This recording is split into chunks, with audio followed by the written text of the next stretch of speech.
From Service to Suffering, Veteran Poverty and Homelessness in the United States. Introduction. Many Americans who learn about the importance of Veterans Day in elementary school never pause to consider how the lives of veterans are changed when they return home. In 2017, 1.5 million veterans were living below the federal poverty line. 139,857 veterans were living in transitional housing or emergency shelters in 2013, a number that was probably much larger when including those living on the streets. The people who risked their lives to serve the United States, protecting the freedom of its citizens by endangering theirs, have been heroes ever since the nation's founding, and there is a general consensus in today's society that those who have returned home from service deserve respect and admiration. Yet how can this sentiment be reconciled with the prevalence of poverty that exists among veterans? Understanding and addressing poverty in relation to veterans is extremely important. Not only is it necessary to seek ways of improving quality of life for those facing destitution and deprivation, there are strong moral arguments as to why impoverished veterans deserve attention and assistance. While many people think that veterans are in a position to avoid hardship as they re-enter civilian life, research suggests there remains a widespread issue of economic poverty, homelessness, and social challenges faced by veterans that needs to be learned about and addressed. Overview of veterans in the U.S. There were 18.2 million veterans in the United States from 2015 to 2019. 1.6 million were female, and 21.5% belonged to a minority group. Serving in the armed forces leads to risks regarding physical and mental health. For those who participated in Iraq or Afghanistan following September 11, 2001, one study found various information about post-traumatic stress disorder, or PTSD, depression, and substance abuse. Female veterans were at a higher risk for depression, while males were more likely to misuse substances. The risk for PTSD was increased for those who were in the Army and Marine Corps, enlisted personnel instead of officers, and held occupations relating to healthcare, combat, or service and supply. A gap remains in this research regarding veterans who do not seek treatment, indicating the extensive health complications that can develop from military service. The Department of Veterans Affairs, or VA, was created in 1930, a consolidation of preceding federal organizations designed to assist those who participated in military service. Now, the VA offers support for veterans, including healthcare services and other benefits. Veterans in poverty. According to data from the Census Bureau compiled by the VA, the poverty rate among veterans in 2005 to 2007 was 5.9%. This increased to 6.9%, or 1,465,807 people, in 2010 to 2012. There is a larger rate of poverty for veterans who are between 18 and 34 years old compared to other age groups. For all but the 65 and over age category, the rates with disabilities are greater for veterans than the general non-veteran population. Post-September 11, 2001, Gulf War and peacetime veterans have the highest poverty rates of 8.4%. One of the ways that veterans who face poverty seek assistance is by enrolling in the Supplemental Nutrition Assistance Program, or SNAP. From 2017 to 2019, about 1.2 million veterans live in households that participated in SNAP. A study conducted by the U.S. Department of Agriculture found that 11.1% of veterans who were of working age lived in households that faced food insecurity, while 5.3% faced very low food insecurity from the period of 2015 to 2019. Veterans and homelessness. It is startling to learn about the overrepresentation of veterans in the country's homeless population.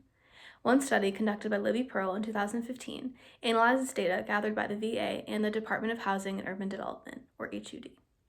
Although the number of veterans experiencing homelessness in 2013 is lower than that in 2009, the data only includes individuals who are living in either transitional housing or emergency shelters.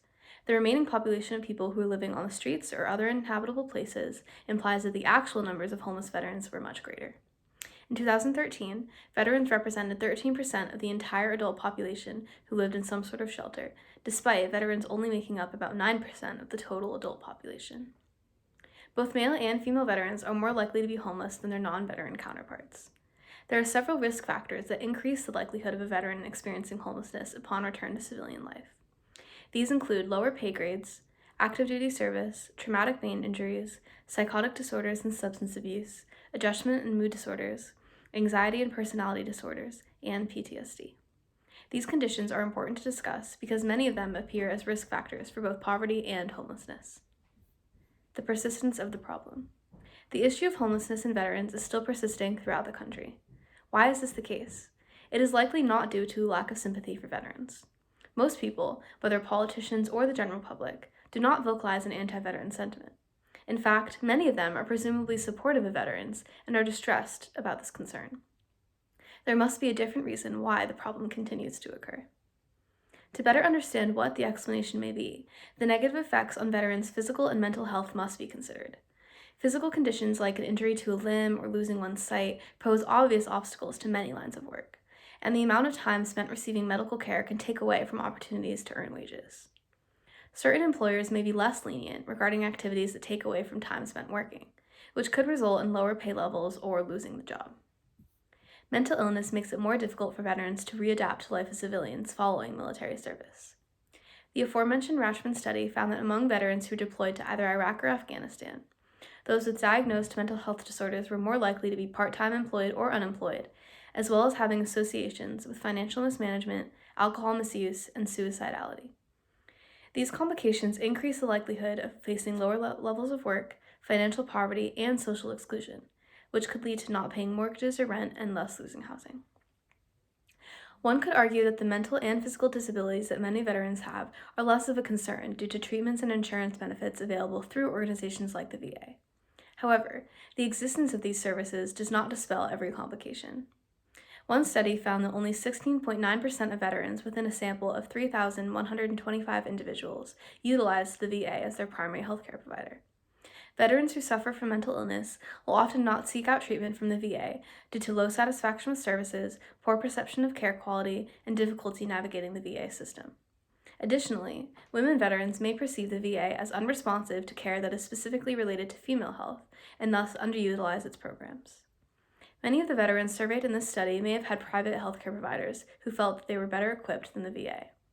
When considering the fact that impoverished veterans at risk of homelessness are less likely to have access to private healthcare insurance, in fact, Meffert's study demonstrated that the VA healthcare users were more likely to be lower income, but could still harbor similar concerns. It becomes clear that the mere existence of the VA is not enough to claim that all veterans have equitable access to effective treatment for their health concerns.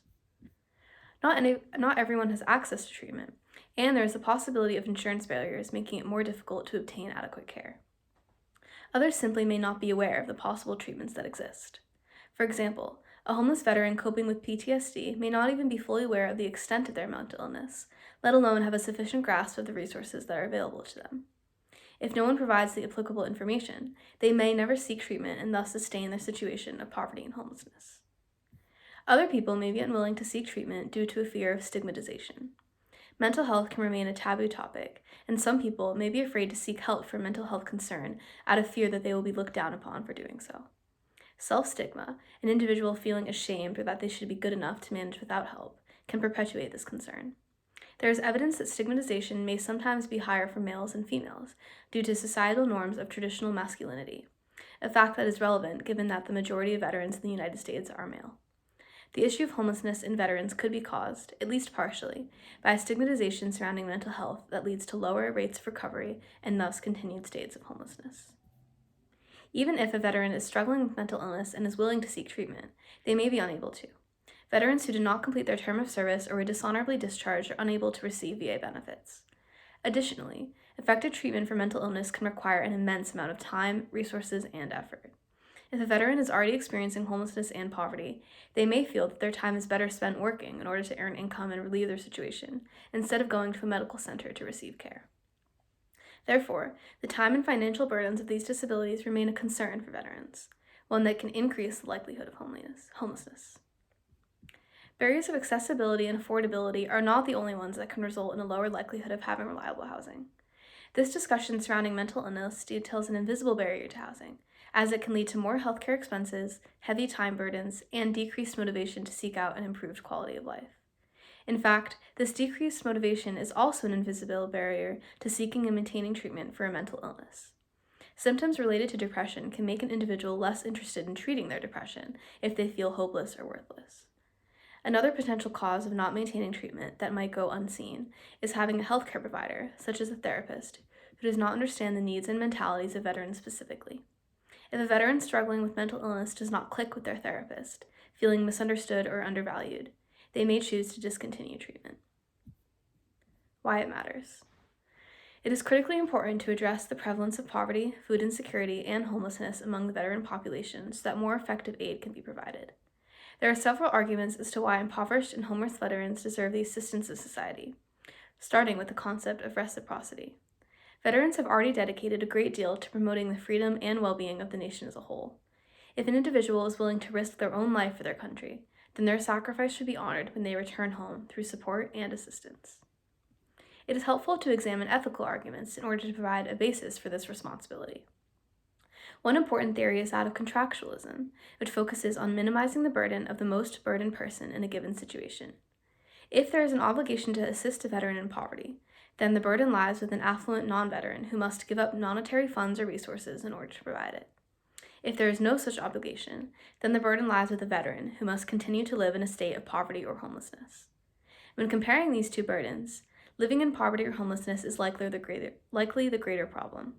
The contractualist argument would also consider the element of reciprocity, where the veteran has a need and deserves support as a result of their sacrifice.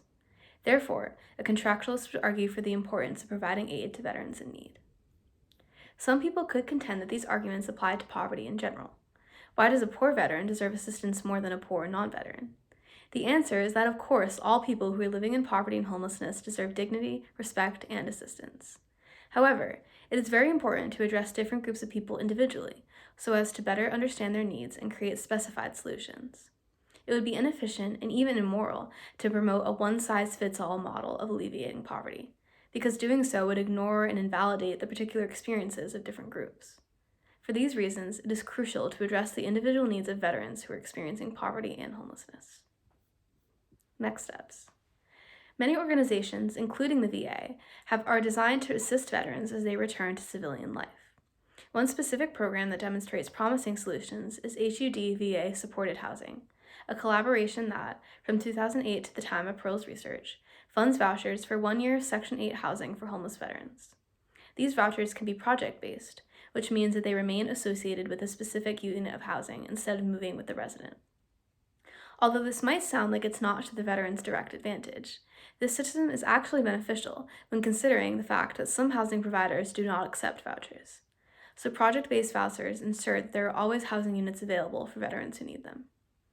More research and support for this project-based voucher structure is a promising solution that could help address a portion of homelessness in veterans. There is evidence that veteran homelessness was decreasing for several years through 2015, but concerns still remain. Women veterans are estimated to make up a relatively small but growing proportion of the veterans' homeless population, which leads to the need of programs to specifically address the unique challenges faced by female homeless veterans, including a greater likelihood of sexual assault or trauma. It is important to remember that veterans who are in need deserve attention and assistance until they can all have a sufficient quality of life. For these reasons, education and policy surrounding veteran poverty and homelessness is very important to promote. If more people learn about this issue, society will be in a better place to address it. It is key to discuss and promote solutions to poverty and homelessness that will respect the dignity of veterans as they return home from military service. Their bravery and willingness to sacrifice implores to be recognized and honored. Thank you.